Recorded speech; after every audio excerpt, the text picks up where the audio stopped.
આ તરફ ઉકાઈ ડેમની સપાટી વધતા સુરતના સાંસદે ચિંતા વ્યક્ત કરી છે। કલેક્ટરને પત્ર લખીને તકેદારીના પગલાં લેવા માટે માંગ કરાઈ છે।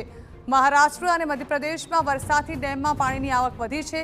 હાલ ઉકાઈ ડેમની સપાટી 344.86 ફૂટ પર પહોંચી છે। ઉકાઈ ડેમની ભયજનક સપાટી 345 ફૂટ છે। મુકેશ દલાલે વોટર મેનેજમેન્ટ કરવા સૂચન આપ્યું છે।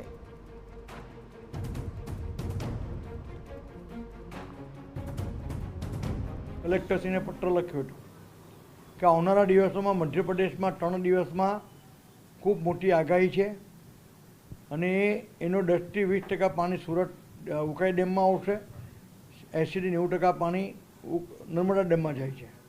તો સમગ્ર પરિસ્થિતિનું આકલન કરી આવનારા દિવસોમાં જે પણ કોઈક ઇનફ્લો થવાનું હોય ઉકાઈ ડેમમાં તેનું પ્રોપર મેનેજમેન્ટ કરીને આઉટફ્લો તે પ્રમાણે મેનેજ કરવામાં આવે, જેથી એક સામટું પાણી છોડવાનો વારો નહીં આવે અને સુરત શહેર અને સુરતના આજુબાજુ ગ્રામ્ય વિસ્તારને સંભવિત આફતથી બચાવી શકાય।